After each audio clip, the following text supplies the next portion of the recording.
안녕하세요. 숲이 읽어주는 잠의 지속인자 마술사입니다. 지도를 따라가지 말고 나침반을 따라가라. 스티븐 도나 유지연, 고상숙, 은김. 내가 텔리스를 만난 것은 1976년 10월이었다.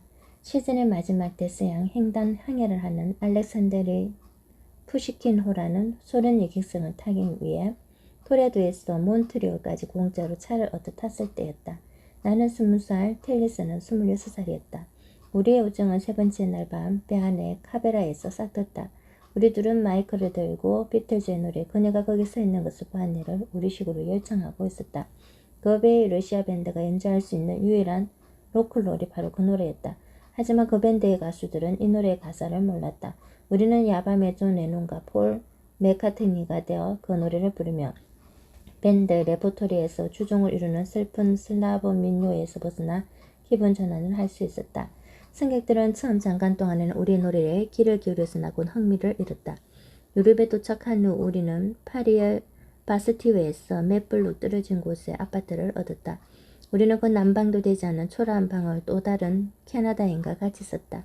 곧 날씨는 추워졌고 도시는 석계에 찬 잿빛이 되었다. 겨울, 더 정확하게 말하면 2월을 싫어한 텔리스는 당황해했다. 그는 정말 2월에 속해 있는 28일 하루하루를 모두 싫어했다. 그는 맹세코 자기 최대의 적은 바로 달력에 들어있는 그 한 장이라고 말했다. 이런 사람은 생전 처음이었다. 텔리스의 목표는 2월 한 달을 열대 해변에서 보내면서 그가 온타리오 호수와 연안에 살면서 혹독하게 겪었던 캐나다 겨울의 매서운 추위로부터 탈출하는 것이었다. 파리의 11월은 토론토의 2월보다 별반 다른 나을 게 없었다. 적어도 텔리스는 그렇게 생각했다. 우리는 온기를 유지하기 위해 대부분의 시간과 돈을 카페에 쏟아부었다. 칸이나 생트로페가 낫지 않을까? 아니면 니스나 몬테카르로가 더 나을지도 몰라. 내가 에스프레소 커피를 훌쩍거리고 있을 때 텔리스가 이렇게 말했다. 프랑스랑 리비아레아에서 같이 겨울을 보내자는 제의에 내가 동의해주자. 텔리스가 기운을 되찾은 것이다. 그는 카페의 작은 탁자 위에 프랑스 지도를 펼쳐놨다. 토플리스 해변, 여자들이 가슴 든내고 다니는 해변이 어디지? 그의 반응에 신경 쓰지 않는 척하면 내가 물었다. 그때 나는 옆 테이블에 앉아있던 남자가 우리에게 미소 짓는 것을 보았다. 60대 정도 되어 보이는 그 노신사는 멋진 옷차림에 모자를 쓰고 지팡이를 들고 있었다. 그는 약간 생각에 잠긴 표정으로 몸을 앞으로 구부렸다. 실례가 되지 않는다면 좀 깨워도 되겠습니까? 어쩌다 보니 댁들의 얘기가 들렸네요. 그는 부드러운 파리 억양을 실어 이렇게 말했는데 그 목소리가 마치 모리스 슈발리에 프랑스의 무지근 코미디 스타 같았다. 프랑스 남부에 가면 해변도 아름답고 아가씨들도 아름답습니다. 하지만 겨울에 가면 아무것도 없어요. 텔리스는 지도에서 눈을 떼고 얼굴을 들었다. 하지만 손가락은 여전히 지중해 해변에 둔 채 이렇게 물었다. 어째서요? 리비아라는 겨울에는 정말 끔찍한 곳이라 겨울이면 알프스에서 바람이 불어온답니다. 미스트랄이라고 하는데 이 바람 때문에 프랑스 남쪽은 정말 끔찍하게 추워요. 파리보다 한술 더 뜨지요. 겨울 내내 따뜻한 해변은 어디 가야 찾을 수 있습니까? 하고 텔리스가 물었다. 안 됐지만 젊은이들이 찾고 있는 곳은 그 지도에는 없을 것 같습니다. 노신사가 단호한 어조로 말했다. 텔리스는 할 말을 잊은 듯 보였다. 나는 어찌할 바를 몰랐다. 우리는 노신 나간다 멍하니 앉아있었다. 좁고 더러운 아파트 구석과 연기 자욱한 카페에서 이 겨울을 날 생각을 하니 두려움이 엄습했다. 추위를 극도로 싫어하는 병원 전님이 되는 것 같았다. 나도 언제부터인가 텔리스만큼이나 팔에 있는 것이 싫어졌다. 그러면 우리 어떻게 하지? 내가 텔리스에게 물었다. 그야 간단하지. 그 프랑스의 노신사가 끼어들었다. 남쪽으로 가야 해요. 계속 남쪽으로. 북아프리카로 가라는 말씀인가요? 내가 물었다. 열대 기후를 좋아하면 열대 지방으로 가야 하는 거 아니오? 하지만 그러려면 사하라 사막을 건너야 하는데 내가 무심코 내뱉었다. 에어프랑스를 타면 몇 시간 만에 상하해안 코트 디비부아르를 그르킴까지 갈 수 있다. 노신사의 답변이었다. 그럴 돈이 어디 있어요? 텔리스가 말했다. 기차표도 비싸서 못 사는 마당에. 그러면 다른 방법을 써서 남쪽으로 가야지. 노신사의 조언이었다. 지도를 펴보자. 산 봉우리에는 이름이 있지만 모래 언덕에는 이름이 없다. 모래 언덕에 이름을 지어 붙인다 해도 그 이름을 인쇄한 잉크가 채 마르기도 전에 그 지도는 이미 구식이 되어 못쓰게 될 것이다. 그런데도 우리는 종종 지도와 여행 안내서를 들고 우리 인생의 사막을 걷는 게 시작한다. 결혼을 할 때나 직장을 구했을 때도 지도를 가지고 시작했을 것이다. 그러나 모래 땅의 모양이 바뀌면 지도는 아무 소용없으시고 우리는 길을 잃는다. 우리가 가고 있는 길이 지도에 없다는 사실을 깨닫는 것 자체가 이미 우리에게는 여행의 출발이 된다. 중년의 사막을 건널 때 분명한 이정표가 보일까? 10대 아이들을 기르면서 어떤 일을 겪게 될지, 폐경기가 닥치면 어떤 일이 기다리고 있을지 미리 알 수가 있을까? 건강검진 결과가 좋지 않다는 의사 통보를 받는다면, 또는 결혼생활이 산산조각 나버린다면, 인터넷에서 안내서를 다운로드 받아서 변화무쌍한 모래 위를 한 걸음 한 걸음 착실히 헤쳐나갈 수 있을까? 하지만 지도가 없다고 해서 우리는 여행을 포기하지 않는다. 지도가 없으면 마음속에 나침반을 따라가면 되니까. 우리가 인생이라는 사막을 건널 때, 혹은 변화의 사막을 건널 때 나침반은 다음과 같은 세 가지 역할을 한다. 첫째, 길을 잃었을 때 방향을 찾아준다. 둘째, 우리를 더 깊은 사막으로 이끌어준다. 셋째, 우리가 목적지보다 여정 자체에 중점을 둘 수 있게 해준다. 내 결혼 생활의 종지부를 찍었을 때 난 아무런 계획이 없었다. 거기서 이제 어떻게 해야 하지? 라는 혼잣말만 되풀이했다. 그때 나에게 가장 중요했던 것은 바로 10살과 13살 난 아이들이었다. 나는 한 집에 같이 살 때보다 아이들과 더 사이좋게 지내면서 좋은 아빠가 되어주기로 결심했다. 그것이 내 나침반 바늘이 되었다. 아이들은 엄마를 따라 브리티스 콜ум비아의 셀커그 산을 떠나 밴쿠버 섬으로 이사를 갔고, 그곳은 브리티스 콜ум비아에서 9시간 동안 차를 몰고 간 다음 배를 타고 2시간을 더 들어가야 하는 곳이었다. 나도 그곳으로 이사를 갈까 생각해보았지만 일자리를 찾고 있던 애들 엄마가 그곳에서 얼마나 살지 알 수 없는 노릇이었다. 나는 어찌할 바를 몰라고 또 길을 잃었다. 그래서 나는 내 아내 나침반에게 길을 물었다. 아이들에게 좋은 아빠가 되라는 나침반의 방향 덕분에 나는 결정을 내릴 수 있었다. 그 후 18개월 동안 나는 한 달에 여흘은 아이들이 사는 곳으로 달려가 함께 지냈다. 아이들과 같이 지낼 수 있는 장기 투숙객용 호텔방을 임대하고 여흘 동안에 내가 요리를 하고 아이들이 집안일을 했다. 나는 아이들을 학교에 데려다주고 아이들이 축구 시합하는 모습을 지켜보았다. 호텔에 투숙할 때 우리는 침대 사이에 거리가 얼마나 되는지 묻곤 했다. 안내 데스크의 직원은 우리가 왜 그런 질문을 하는지 의아해했을 것이다. 우리는 다양한 올림픽 경기 종목 자세로 이 침대에서 저 침대로 뛰어다니는 놀이를 했다. 우리 옆방의 여행객이나 출장 온 사람들이 시끄럽다고 불평을 하면 그제서야 안내 데스크 직원은 우리가 왜 그런 질문을 했는지 깨달았다. 너무 심하게 뛰어놀다가 호텔에서 쫓겨난 적도 있다. 이런 놀이를 하면서 부모 자식 간에 끈끈한 정을 다질 수가 있었다. 매달 여럿이 아이들과 호텔에서 보내면서 나는 아이들과 더욱 가까워졌고 부모 노릇이라고 하는 사막에 더 깊숙이 빠져들어갔다. 나침반의 세 번째 기능은 우리가 좀 더 여행에 집중할 수 있도록 도와주는 것이다. 우리는 종종 현실을 회피한다. 현실이 괴롭거나 지겨워서 또는 목적지만을 생각했으이다. 그런데 방향을 잘 정하면 현재가 의미 있는 것이 된다. 나침반 바늘만 제대로 되어 있으면 우리 발밑에 모래 언덕이 숲행수보다 훨씬 더 재미있고 산꼭대기보다 훨씬 더 현실적으로 다가온다.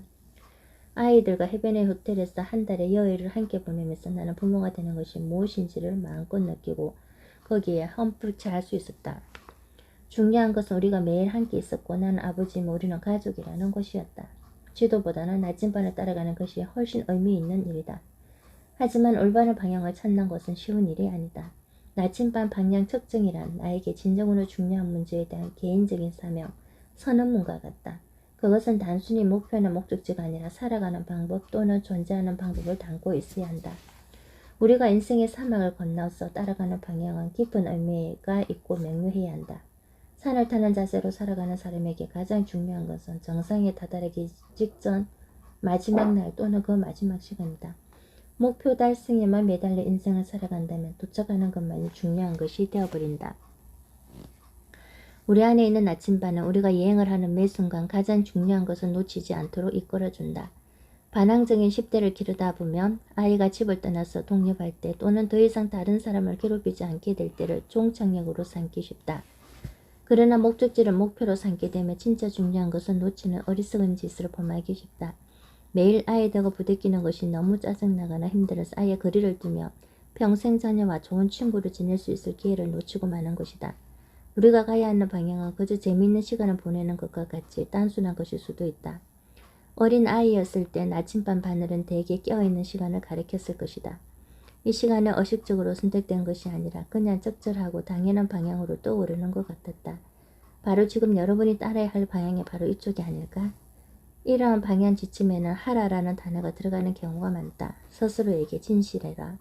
인내하라. 그 순간에 몰입하라. 사랑하는 사람들과 좋은 시간을 가지라. 긍정적인 마음 자세를 가지라. 하나님을 믿어라 등과 같이 말이다. 이러한 표현들은 단순하지만 강력한 방향지침으로써 인생과 변화의 사막에서 우리가 가야 할 길을 안내해준다. 하지만 때때로 우리는 건전하지 못한 방향을 따르기도 한다.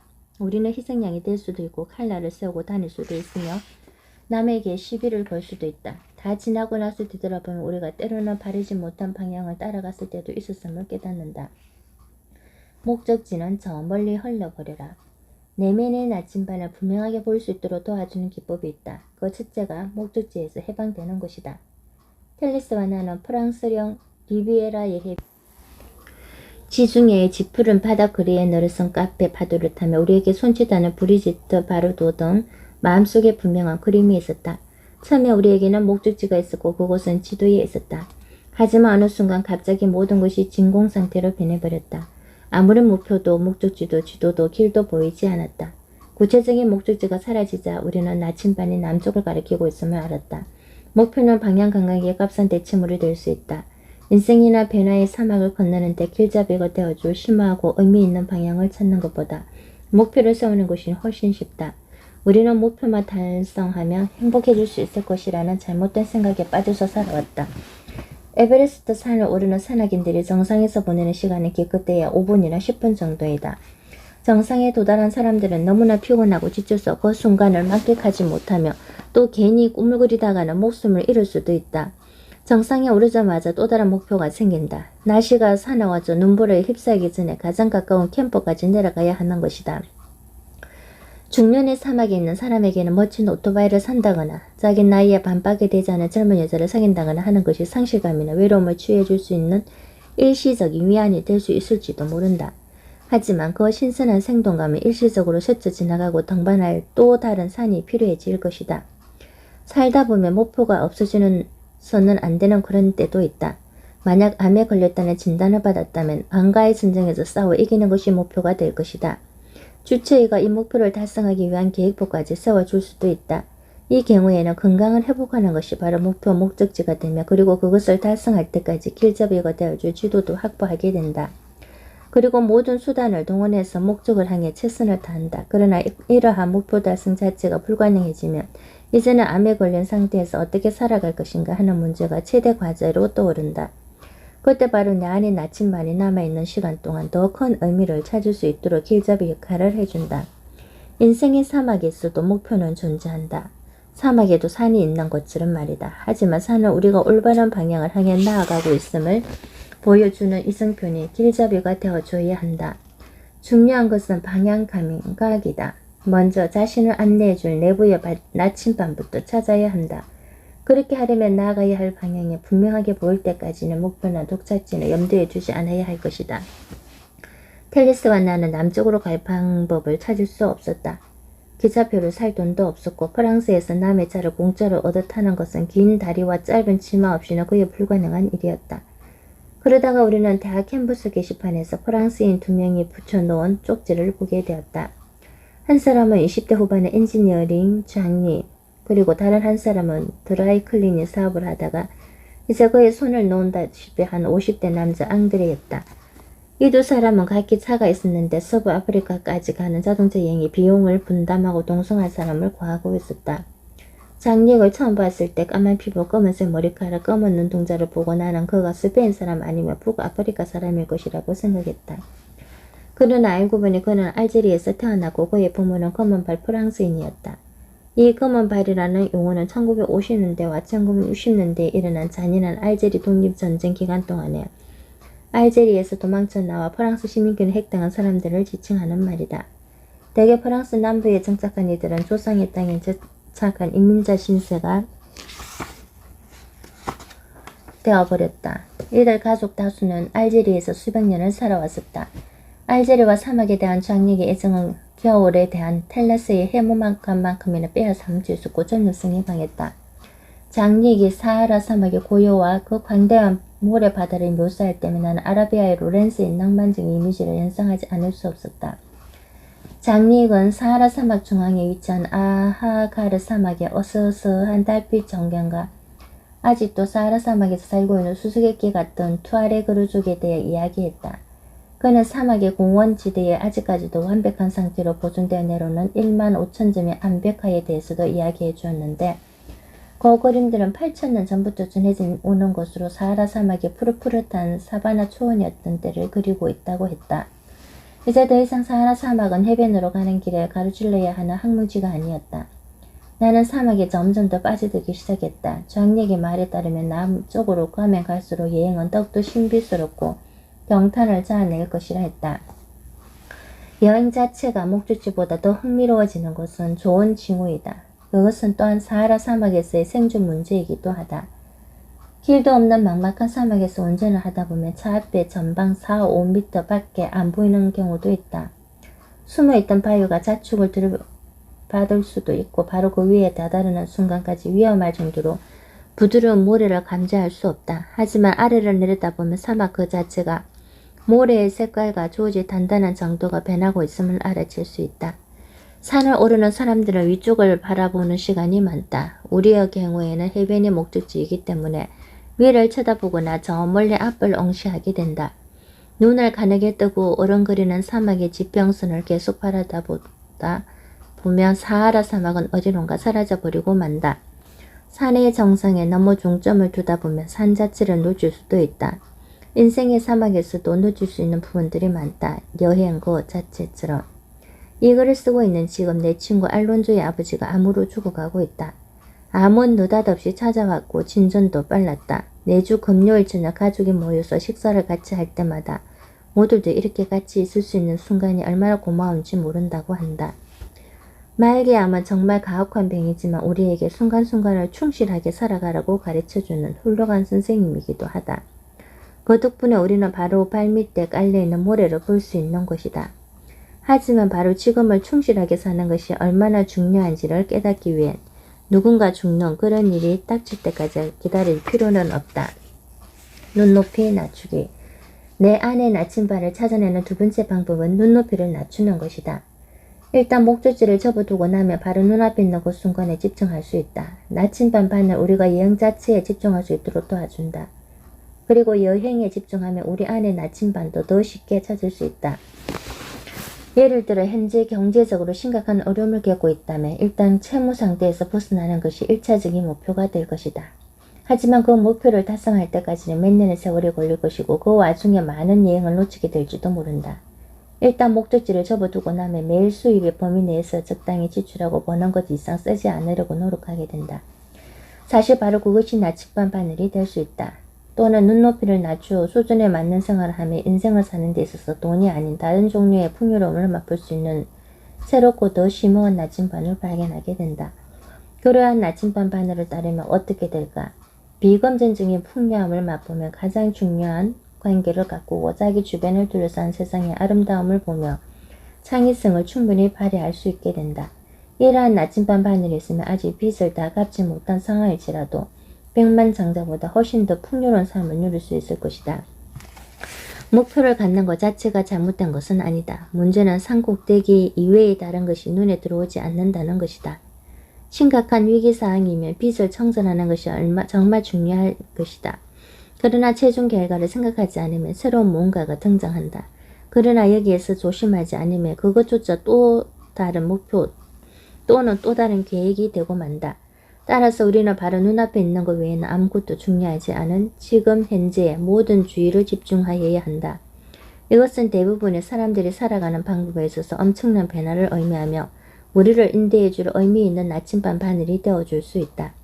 우리는 변화의 사막이 있지 않을 때에도 나침반 바늘을 찾고 있지 않을 때에도 눈높이 낮추기를 실행할 수 있다. 매일 지금 이 순간에 완벽하게 충실히 산다면 어떨까? 서치를 다리건 출근하는 길건 딸아이와 노는 순간이건 세탁기에서 막 세탁한 옷을 꺼내고 있는 중이건 그 순간 하고 있는 일이 가장 중요한 것이라면 어떨까? 이런 자세로 산다고 해서 해야 할 일들이 사라지는 것은 아니지만 다음에 해야 할 일이 아니 바로 눈앞에 있는 일에 모든 주의를 기울이는 것이다. 그렇게 된다면 미래를 향해 돌진하는 가운데서도 현재의 충만함을 잃지 않을 수 있다. 이렇듯 현재에 집중하는 것이 사막을 여행하는 마음 자세이며 그 덕분에 우리의 여행이 더 풍요로워진다. 아마 그래서 투아레그족 언어인 타마시크어에는 내일을 의미하는 단어가 없는 것인지도 모르겠다. 프랑스에서 독립하고 난 후 알제리는 독립에 대한 상징으로 많은 도로 표지판을 프랑스어에서 아람어로 교체했다. 그 덕분에 우리는 아틀라스 산자락에서 길을 잃고 말았다. 그 지역이라면 자기 손바닥처럼 하나되던 장력은 자동차 보니 위에 펼쳐놓은 지도에서 눈을 뜰 줄 몰랐다. 앙드레는 어깨너머로 지도를 보고 있었다. 텔리스와 나는 도로 가장자리를 따라 걸었다. 텔리스는 그날 아침 처음으로 담배를 뽑아 물었다.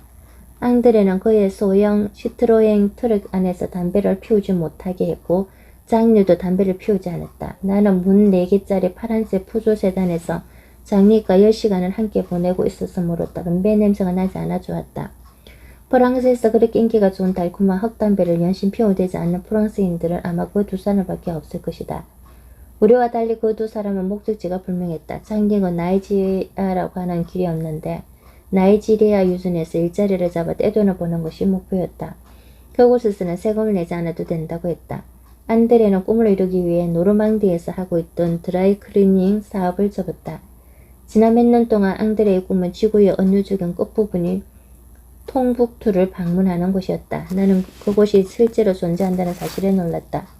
한때 문화, 상업, 이슬람교의 중심지로 번성했던 통북투는 이제 사하라 사막 남쪽 갱게스의 먼지를 뒤집어쓴 전초기지가 되어버렸다. 장리가 안드레가 지도를 보며 열심히 연구하는 동안 나는 거기에서 어슬렁거렸다. 장리는 N1 고속도로를 타야 한다고 말했다. 거기를 알제리의 광활한 사하라 사막까지 갈 수 있는 가장 빠른 직행로라는 곳이었다. 나는 그저 돈을 내고 차를 얻어 타는 신세일 뿐이며 여행길에 대한 결정권은 그 프랑스인들에게 있다는 사실을 깜빡 잊고 그는 남쪽으로 계속 가면 어떻겠냐고 제안했다. 장경은 그것은 시간 낭비이며 북부 알제리를 헤매며 돌아다니고 싶지는 않다고 말했다.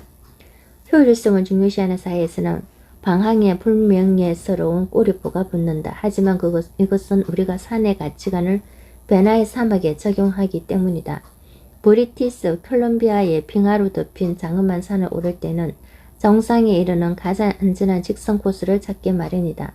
그리고 낮에 등반길에 올라 정상까지 갔다가 어두워지기 전에 내려온다.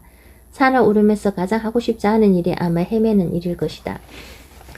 방향을 통해 진정한 방향 감각을 얻을 수 있다면 사막에서는 방향이 효과적인 것이 될 수 있다. 결국에 어느 나침반 바늘을 따라야 할지만 알게 되면 앞으로 나갈 수 있다. 오스트레일리아 원주민의 문화에서는 방황이 일종의 성는 의례로 젊은이는 혼자서 사막을 헤매고 다니며 자기 자신의 고유한 성격과 장점을 깨닫는 과정을 거친다. 이것은 자기 인생에서 나침반 바늘이 어디를 가리키고 있는지를 깨달을 수 있는 좋은 방법이기도 하다. 때로 우리는 방황하다가 길을 잃기도 하고 신기루를 쫓기도 하다가 지구 자기장의 편차에 따라 수정을 해줘야 하는 나침반과 마찬가지로 우리도 우리 내부의 나침반이 항상 진실된 방향만을 가리키지는 않는다는 사실을 인정해야 한다. 또한 스스로 내부의 나침반을 읽어낼 수 없는 경우도 있다.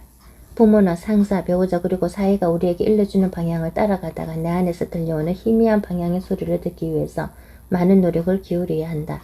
또한 우리가 따라가야 하는 나침반의 방향이 별로 달갑지 않거나 고통스러울 경우 완전히 다른 방향으로 가야 하는 수만 가지 이유가 떠오를 수 있다. 방향 감각을 찾는 데는 시간이 걸린다. 목적지를 접어두며 길을 잃은 느낌을 받게 마련이다.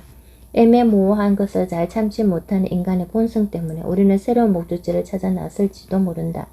하지만 사막의 어떤 구조와 계획, 목표를 강요하고자 하는 충동을 억제해야 한다. 불확실성을 참아낼 수만 있다면 방향 감각이라고 하는 선물을 받게 될 것이다. 목적의식을 가지고 방황하는 법을 배우게 되며 불확실성을 개운치 않은 느낌을 잘 다룰 수 있다. 목적의식을 가지고 방황하기. 사람들이 방황하면서 저지르기 쉬운 실수가 3가지 있다. 하나는 목적지에 중점을 두는 것이다. 우리는 완벽한 일자리, 인생의 반려자, 어릴 적 마음에 입었던 상처의 적극적인 치료, 중독으로부터 벗어날 수 있도록 도와줄 처방을 원한다. 목적의식을 가지고 방황한다는 것은 우리를 이끌어줄 방향을 추구하고 걸어갈 길을 찾는 것이지 문제를 그 자리에서 해결해줄 마술과 같은 치료약을 구하는 것이 아니다. 어떤 때는 변화의 사막 가장자리를 베어야 하는 실수를 저지르기도 한다. 그것은 본격적인 여행길에 오르는 것을 회피하는 것이다. 방향을 찾고 있는 척 하지만 실제로는 단지 사막을 피하고 있을 뿐이다. 일례로 계속해서 새로운 학위나 새로운 분야를 추구하는 학생들을 들 수 있는데 그들은 직업을 가지고 사는 인생의 사막을 피하고 있는 것이다. 세 번째 실수는 무의식적으로 배회하는 것이다. 이는 자동 조종 장치가 달린 비행기를 타고 가는 것과 같다. 즉 가고 있는 방향에 주의를 기울이지 않고 행로에서 벗어나 헤매는 것이다. 어떤 일을 시작할 때나 누군가와 관계를 맺을 때 우리 안에는 분명히 나침반 바늘이 존재하지만 어느 순간 방향 감각을 상실해버리고 만다. 몇 년이 지난 후에야 자기가 나침반을 따라오지 않았음을 깨닫는다. 하지만 그때쯤이면 그 방향은 더 이상 의미가 없을 수도 있다. 30대 초반에 나는 무대에서 혼자 인거가니 희극 배우가 되고 싶었다. 나는 성공을 위한 지도를 탄탄하게 짜놓았다. 처음에는 아무나 마이크를 잡을 수 있는 무대에서 아마추어로 시작한다. 완벽한 7분짜리 대본을 준비해서 막이 처음 올라갈 때 공연하고 결국에는 히트를 쳐서 30분에서 45분짜리 최고 코미디어를 연기한다. 그리고 나서 뉴욕 라스베가스 마지막에는 헐리우드에서 시트콤을 찍는 것이다. 이처럼 목적지로 가는 길과 목적지 자체가 아주 분명해 보였다. 나의 가장 성공적인 공연은 내 마지막 무대가 되고 말았다. 나는 그 당시 살고 있던 토론토의 한 코미디 클럽에서 밤에 7분 정도 무대에 설 수 있는 기회를 잡았다. 내가 무대에 서서 농담을 건넸을 때 아무도 웃지 않았다. 고요 그 자체였다. 킥킥 소리 하나 들리지 않았다. 그러자 좋은 생각이 떠올랐다. 나는 내가 늘 하던 연기를 동일한 청중을 대상으로 똑같이 되풀이하면서 이번에는 각 문장 앞에 욕을 써 넣었다. 그러다 청중들이 난리 법석을 떨면서 웃어댔다. 7분 동안 나는 희극 배우로 성공할 수 있는 방법을 배웠고 또한 희극 배우가 내 천직이 아니라는 사실을 깨달았다. 목적지를 접어두자 산은 사막으로 변해버렸다. 혼자 하는 희극은 신기루였지 산의 정상이 아니었다. 나는 희극 배우가 되는 산을 타는 대신에 직업을 진전하는 사막을 건너기 시작했다. 나는 다음에 어떤 직업을 갖게 될지 알 수 없었다. 하지만 방향이 나타나 주기를 바랐다. 나는 눈높이를 낮추고 기업체 임직원을 대상으로 한 건강 컨설턴트 회사의 직업에 충실했다. 나는 고객사의 종업원들과 만나서 건강이나 생활습관 개선 계획 같은 것을 짜는 데 많은 시간을 보냈다. 하지만 때로는 잠재적인 기업 고객들을 대상으로 영업 프레젠테이션을 하기도 했다. 어느 날 보통 때처럼 프레젠테이션을 마치고 나서 나는 기립박수를 받았다. 놀랍게도 그 계획을 따내지는 못했지만 나는 그때 내가 가야 할 길을 감지했다. 내 안의 나침반은 내가 대중들 앞에서 연설하는 일을 해야 한다고 가리키고 있었다. 다음에 나는 담배를 끊으려고 하는 사람들을 위한 강좌를 담당한 강사를 모집 만드는 광고를 보고 거기에 응모했다. 그 일을 하기 위해서는 두 가지 조건이 있었다. 하나는 대중들 앞에서 말하기를 저기야 한다는 것이었고 또 하나는 흡연을 했던 사람이야 한다는 것이었다. 물론 나는 사람들 앞에서 말하는 것을 즐기고 있었으므로 첫째 조건은 문제 없었다. 하지만 두 번째 조건이 문제였다. 나는 담배를 피워본 적이 없었다. 그래서 거짓말을 했다. 강사를 찾는데 혈안이 되어 있던 고용주들은 쉽게 쏘가 넘어갔다. 하지만 학생들은 속지 않았다. 니코틴 금단 현상에는 두 가지가 있는데 기분이 엄청 나빠지만 다른 사람 속까지 꿰뚫어 볼 수 있게 되는 것이다. 흡연자들은 내 속을 훤히 들여다보고 있었다. 그들은 내가 한 번도 담배를 피워본 적이 없는 사람이라는 것을 단번에 알아차렸다. 그래서 난 그 일을 그만둘 수밖에 없었다. 나의 방향은 의도적인 것이었고 내 나침반은 점점 더 뚜렷해졌다. 나는 두 번째 신기루를 쫓으면서 내가 가야 할 방향을 더 분명하게 볼 수 있게 되었다.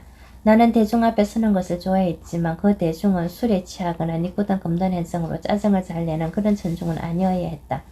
더욱 중요한 것은 내가 아닌 다른 사람인 척 하기보다는 나 스스로를 그대로 보여줄 수 있는 그런 자리여야 한다는 것이었다. 하루나 일주일쯤 나침반을 따라가 보라. 그리고 인생이라고 하는 거대한 사막 안에 있을지라도 자신이 걷고 있는 사막의 이름을 불러보고 존재 방법, 살아가는 방법의 방향을 선택하라. 그리고 한동안 그 길을 따라 걸으면서 내가 점점 나의 사막 깊숙이 들어가고 있는 것인가? 라는 질문을 계속 던지라. 궁극적으로 사막을 건널 수 있는 방법은 그것밖에 없다. 사막 안으로 더 깊숙이 들어가는 것 외에 다른 수가 없는 것이다. 나침반은 여러분이 이러한 여행을 충실하게 할 수 있도록 도와줄 일이시며 여러분에게 의미가 있는 그런 방향을 꾸준히 제시해 줄 것이다. 현재 진행형이라는 동사의 시제가 있다. 우리의 나침반을 그렇게 생각하면 된다. 인생 속으로 더 깊이 들어가는 여행을 하는 동안 나침반은 우리가 현재 이 순간을 잊지 않도록 도와준다. 방향 감각만 올바르게 잡혀 있으면 길을 잃었을 때도 지도가 쓸모없는 그런 곳에서도 우리는 계속 앞으로 나아갈 수 있다.